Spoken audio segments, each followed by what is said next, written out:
आप देख रहे हैं न्यूज 18 अपडेट और आपके साथ मैं हूं विवेक। और इस वक्त की सबसे बड़ी खबर हम आपको बताने जा रहे हैं पटना के दानापुर कोर्ट से। यह खबर है जहां दानापुर कोर्ट ने कार्तिक कुमार की जो जमानत याचिका है उसे खारिज कर दिया है। कार्तिक कुमार जिन्होंने कल ही नीतीश मंत्रिमंडल से इस्तीफा दिया था और आज कोर्ट ने उनकी जमानत याचिका खारिज कर दी है। और इसके बाद बीजेपी नेता सुशील मोदी ने मुख्यमंत्री नीतीश कुमार को चुनौती दी है कि वो कार्तिक कुमार को 24 घंटे में गिरफ्तार कराएं। सुशील मोदी ने कहा कि देखना होगा कि वारंट रहते जिसे मंत्री बनाया गया, क्या वो गिरफ्तार होता है या फिर फरार। सुशील मोदी ने सीएम नीतीश कुमार को सीधी चुनौती दी है। बड़ी खबर हम आपको बता रहे हैं। और कल ही मंत्रिमंडल से कार्तिक कुमार ने इस्तीफा दिया था और अब एक और चुनौती मुख्यमंत्री नीतीश कुमार के सामने, और यह चुनौती उनके पुराने मित्र सुशील कुमार मोदी ने दी है और उन्होंने कहा है कि अब उनकी गिरफ्तारी करके दिखवाएं। कार्तिकेय कुमार की बेल को कोर्ट ने खारिज कर दिया है और मैं उम्मीद करता हूं कि बिहार पुलिस अविलंब कार्तिकेय कुमार को गिरफ्तार करेगी। देखिए, ये नीतीश कुमार जो कहते हैं कानून का राज है, तो जिन लोगों ने कानून को अपने हाथों में लिया उसको कानून मंत्री बनाकर रखा, 25 दिन तक उसको कानून मंत्री बनाकर रखा। क्या नीतीश कुमार को मालूम नहीं था कि उन पर वारंट है? फिर भी वो राजभवन पहुंच गया, शपथ ले लिया और उसके बाद भी लालू यादव के दबाव में 25 दिन तक उसको मंत्री बनाए रखा। और यही लालू यादव है जिन्होंने ये कहा था कि सुशील कुमार मोदी झूठा है और कार्तिकेय कुमार निर्दोष है। आज कोर्ट ने उसकी बेल को खारिज कर दिया। अब समय का तकाजा है। नीतीश जी, बिहार की जनता देख रही है कि अगले 24 घंटे के भीतर कार्तिकेय कुमार को पुलिस गिरफ्तार करती कि नहीं करती है या वो फरार हो जाते हैं। तो 24 घंटे में गिरफ्तारी की बात सुशील कुमार मोदी ने कही। और नीतीश कुमार, जिनकी कानून व्यवस्था पर नीतीश कुमार बराबर कहते हैं किसी के लिए कोई मर्जी नहीं, अगर वो गलत है तो गलत है। और ऐसे में सुशील कुमार मोदी ने उनकी इन्हीं बातों को याद दिलाया और कहा कि अगर इनकी गिरफ्तारी करनी है तो गिरफ्तारी सुनिश्चित करके दिखाइए, 24 घंटे में वो भी गिरफ्तार करके दिखाएं। तो सुशील कुमार मोदी ने कई सवाल खड़े किए हैं। दानापुर कोर्ट ने याचिका खारिज की, कार्तिक कुमार की जमानत की याचिका, और कल ही मंत्रिमंडल से इस्तीफा दिया था। यह एक बड़ी खबर हम आपको बता रहे हैं इस वक्त की। और सुशील मोदी ने यह भी कहा कि नीतीश कुमार के लिए 24 घंटे में कार्तिक कुमार को गिरफ्तार करना चुनौती है। कार्तिक, मैं देश के प्रधानमंत्री पद का उम्मीदवार बनूंगा। अब उम्मीदवार बनेंगे जो बिहार के अंदर अपराधियों को प्रश्रय देता है, जिसकी सरकार में बाहुबलियों का बोलबाला है। ये सुरेंद्र यादव, रामानंद यादव, ललित यादव के ऐसे लोगों के भरोसे आप बिहार के लोगों को भरोसा दिला पाएंगे? इसलिए मैं नीतीश कुमार जी की सरकार से यही देखना चाहता हूं कि अगले 24 घंटे के भीतर कार्तिकेय कुमार को वो गिरफ्तार करते कि नहीं करते हैं। तो ये चुनौती है नीतीश कुमार के सामने। देखिए क्या होता है। देखिए क्या होता है। नीतीश कुमार के सामने चुनौती है। सुशील कुमार मोदी ने स्पष्ट कह दिया है, 24 घंटे की बात उन्होंने कही और कहा है कि 24 घंटे में आप उन्हें गिरफ्तार करवा के दिखाएं तो कार्तिक मास्टर जेल जाएंगे या नहीं, अभी इस पर सस्पेंस है। लेकिन इस बीच में सुशील कुमार मोदी ने यह स्पष्ट किया और नीतीश कुमार को उन्होंने 24 घंटे की बात कही है, चुनौती दी है। सीएम नीतीश ने कहा कि मामले की पहले ही जानकारी मिली थी, इसलिए कार्तिक कुमार से इस्तीफा ले लिया गया। कुमार को सर बेल रिजेक्ट हो गया सर, मंत्री थे सर। रिजिग्नेशन हो ही गया है, वो तो आप जान ही रहे हैं ना, कल ही ना हो गया। उसके बारे में जो जानकारी मिला उसी के आधार पर सब। सुशील कुमार मोदी इस वक्त हमारे साथ फोन लाइन पर है। सुशील कुमार मोदी जी, अभी जैसे ही ये सवाल जो आपने ये सवाल रेज किया, इसे लेकर मुख्यमंत्री से पूछा गया, उन्होंने कहा कि ये तो हमें पहले ही पता था, इसलिए तो उनका जो इस्तीफा है ले लिया गया। देखिए, एक तो अभी अविलंब उनको गिरफ्तार किया जाना चाहिए। अभी नीतीश जी की अग्नि परीक्षा है कि वो कार्तिकेय को गिरफ्तार करवाते कि नहीं करवाते हैं। जब कोर्ट ने उनका बेल रिजेक्ट कर दिया तो उसकी अगली प्रक्रिया तो यही ना है। लेकिन सबसे बड़ा सवाल है नीतीश जी से कि आपने उसको मंत्री क्यों बनाया और कैसे बनाया और 20 दिनों तक कैसे बनाए रखा। आप जब शपथ दिलवाते हैं तो क्या उसका पुलिस वेरिफिकेशन नहीं होता है कि इस व्यक्ति का बैकग्राउंड क्या है? एक वारंटी को आपने मंत्री पद की शपथ दिलवा दिया, सरेंडर करने के बजाय वो राजभवन पहुंच जाता है, वो भी कानून मंत्री बनवा दिया। और इसी लालू जी से जब पूछा गया कार्तिकेय के बारे में तो कहा कि सुशील मोदी झूठा है और कार्तिकेय कुमार निर्दोष है।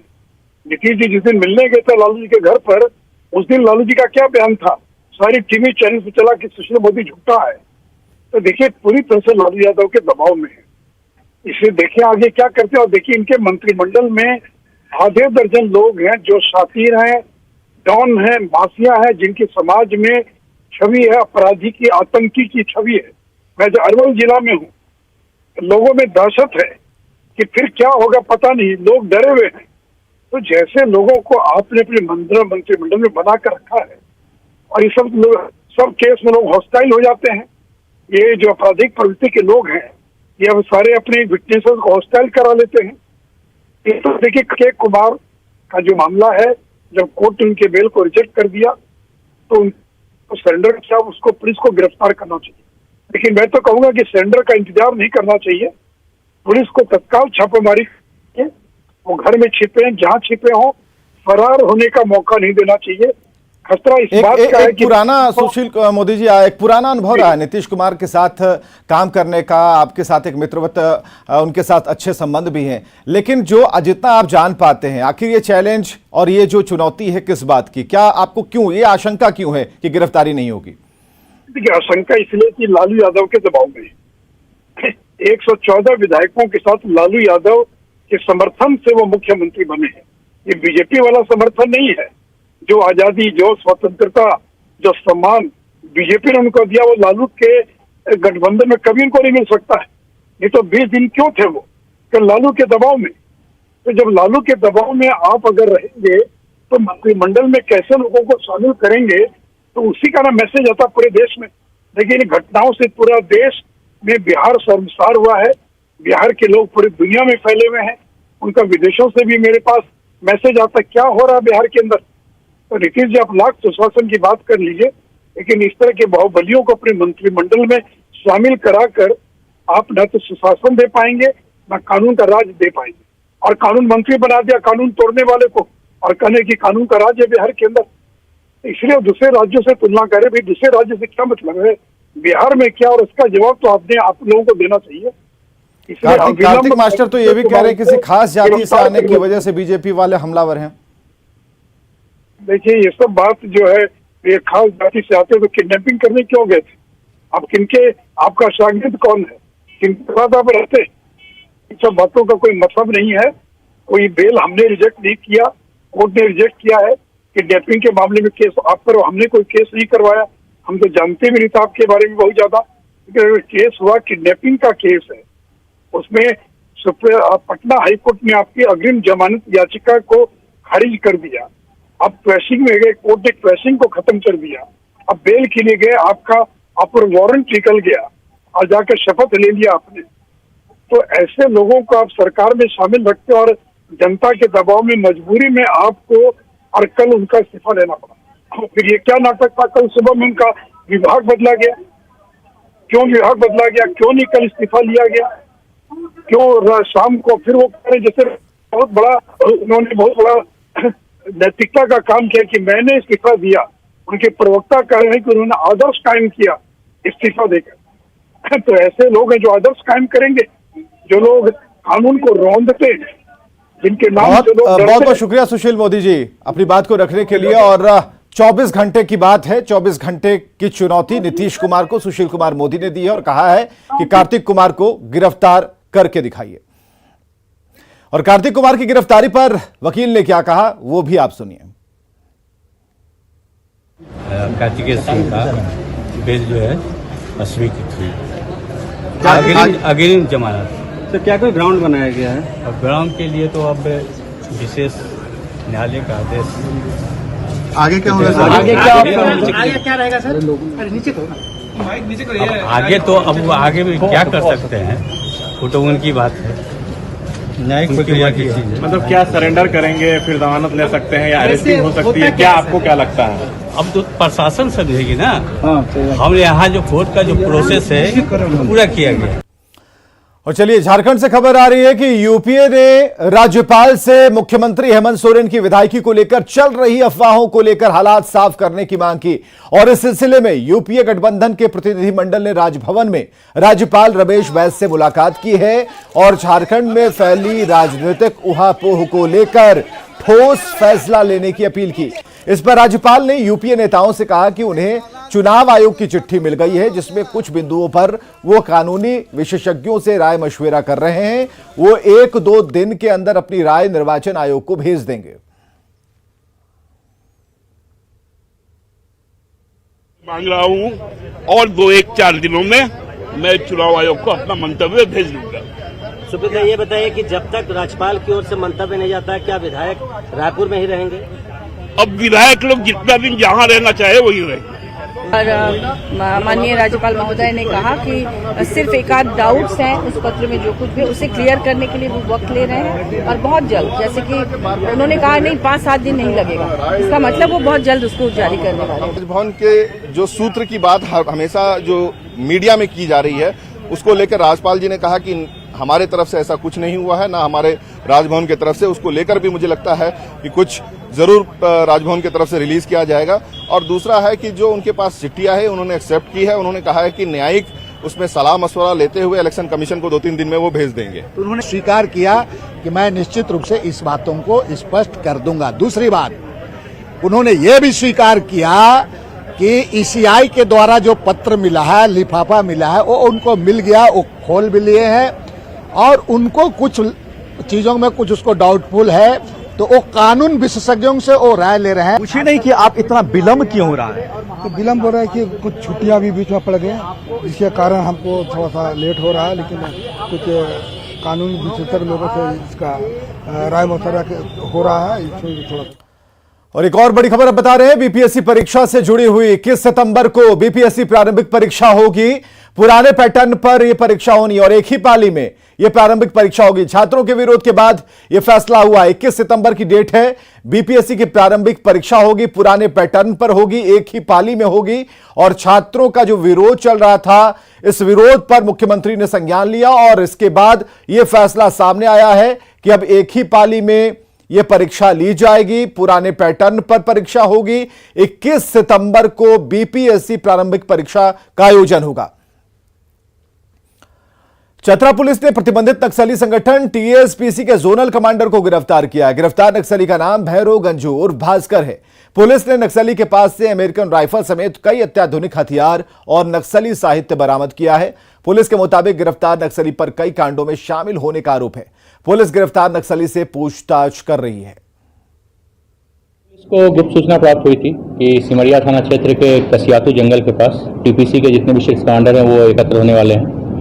उक्त आधार पर हम लोगों ने चतरा पुलिस ने सीआरपीएफ के सहयोग से एक अभियान चलाया था। उस अभियान में हम लोगों ने टीपीसी के जोनल कमांडर भैरव उर्फ भास्कर उर्फ वीरप्पन इसको गिरफ्तार करने में सफलता पाई है। और इसके साथ ही हमें 2 अत्याधुनिक इंसास हथियार एवं अमेरिकन M4 राइफल, इसके अलावा लगभग 700 राउंड विभिन्न कैलिबर्स की गोलियां, ये हमने बरामद की हैं।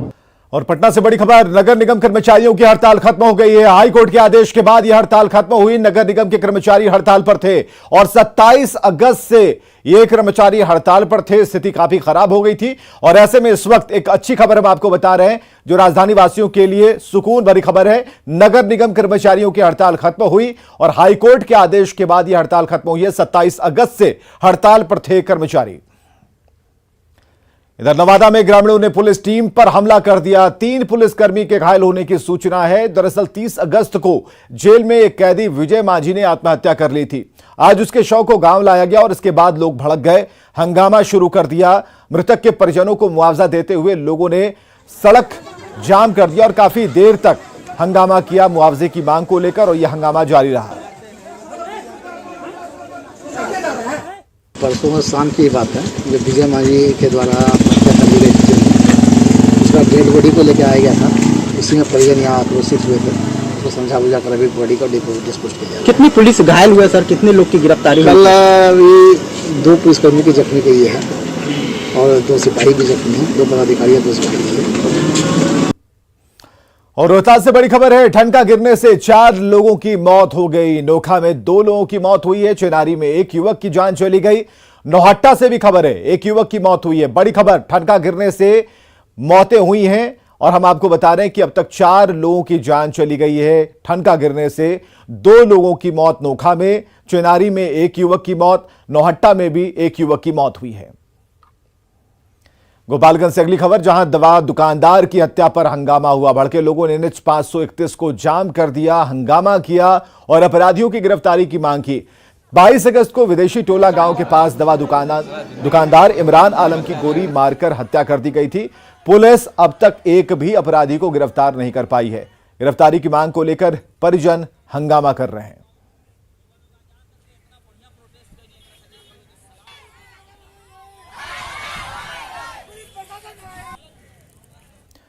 और गिरिडीह पुलिस ने छापेमारी कर 2 अपराधियों को गिरफ्तार किया। अपराधियों के पास से 4 मोबाइल फोन और लैपटॉप बरामद हुआ। गिरफ्तार अपराधियों पर लोगों से ऐप के जरिए 20 लाख रुपए की ठगी करने का आरोप है। इन दोनों अपराधियों की गिरफ्तारी गांडे थाने के पुनीडीह से हुई। पुलिस गिरफ्तार आरोपियों से पूछताछ कर रही है और कार्रवाई की तैयारी में है। कार्रवाई करते हुए गांडे थाना क्षेत्र के पुनीडीह से 2 साइबर अपराधियों को गिरफ्तार किया गया है, जिसमें सचिन कुमार वर्मा और मिथिलेश कुमार वर्मा यहाँ पर है। इन दोनों को अखिलेश वर्मा के घर से अरेस्ट किया गया है। धनबाद में सिंदरी अनुमंडल के विभिन्न थाना क्षेत्रों में चोरी छिपे कोयले का कारोबार जारी है। यहां कोयला खदानों से अवैध तरीके से कोयला निकालकर जमा किया जाता है और समय मिलने पर तस्कर उसे सुरक्षित स्थान पर डंप कर देते हैं। सेल टासरा प्रोजेक्ट के सटे जंगल में गौशाला ओपी प्रभारी के नेतृत्व में गुप्त सूचना के आधार पर छापेमारी की गई और इस दौरान बड़े पैमाने पर अवैध कोयला जब्त किया गया। छापेमारी के दौरान सभी कोयला तस्कर भाग खड़े हुए। पुलिस कोयला जब्त कर आगे की जांच में जुट गई है। जो थे इसमें संलिप्त वो लोग भाग गए। सूचना मिला है जिनके द्वारा ये करवाया गया है, करवाया जा रहा है, उन पर आगे भी कार्रवाई की जाएगी। कौन करवा रहे हैं, क्या नाम आ रहा है? नाम FIR में क्लियर हो जाएगा। इधर पटना में गंगा का जलस्तर लगातार बढ़ रहा है। गंगा खतरे के निशान से ऊपर बह रही है। जिला प्रशासन की तरफ से नाव के परिचालन पर कुछ दिनों के लिए रोक भी लगाई गई है। बावजूद इसके लोगों की लापरवाही देखने को मिल रही है और इसके बाद भी लोग जान जोखिम में डालकर ओवरलोडेड नाव पर सफर कर रहे हैं। दीघा घाट का जायजा लिया विनीता मिश्रा ने। गंगा का जलस्तर लगातार बढ़ता जा रहा है। गंगा का पानी खतरे के निशान के पार बह रही है। ऐसे में लापरवाही की तस्वीर हम आपको दिखा रहे हैं। ये देखिए, प्रशासन की तरफ से निर्देश दिया गया है कि गंगा में नावों का परिचालन नहीं होगा और नाव का परिचालन तो हो ही रहा है। आप तस्वीर में साफ तौर पर देखकर अंदाजा लगा सकते हैं कि सिर्फ परिचालन नहीं, कैसे ओवरलोडेड नाव गंगा में जा रही है। इस पर कई साइकिल और मोटरसाइकिल भी लाद लोगों ने रखा है और लगभग 50 लोग इस नाव पर सवार हैं। गंगा का जलस्तर लगातार बढ़ रहा है। लोगों से आग्रह किया जा रहा है, अपील की जा रही है कि वो इस समय गंगा में तैराकी ना करें, नावों का परिचालन ना हो। बावजूद इसके लोगों की जो लापरवाही है आप साफ तौर पर देख सकते हैं। गंगा में ओवरलोड, ये गंगा में नाव लोड करके पार हो रहा है और कई नाव यहाँ लाइन से लगे हुए हैं। और जो तस्वीर हम आपको दिखा रहे हैं उस नाव की, उस पर 2-3 मोटरसाइकिल और कई साइकिल लोगों ने सवार कर रखी है और कई लोग उस नाव पर सवार हैं। ऐसे में यह खतरनाक साबित हो सकता है। आए दिन जो तस्वीर हम दिखाते रहे हैं आपको कि कैसे गंगा में ओवरलोडेड नाव पलटती है, कई लोगों की जान चली जाती है और ऐसे में जो अभी की स्थिति है, गंगा का जलस्तर खतरे के निशान के पार बह रहा है, लेकिन लोग हैं कि जो समझने को तैयार नहीं। प्रशासन की तरफ से निर्देश भी दिए गए हैं, बावजूद इसके लोग लापरवाही कर रहे हैं और ऐसे में कहीं ना कहीं लोग अपनी जान खुद ही जोखिम में डाल रहे हैं। विनीता मिश्रा, न्यूज़ 18 पटना। और खबरें लगातार जारी हैं, बने रहिए हमारे साथ।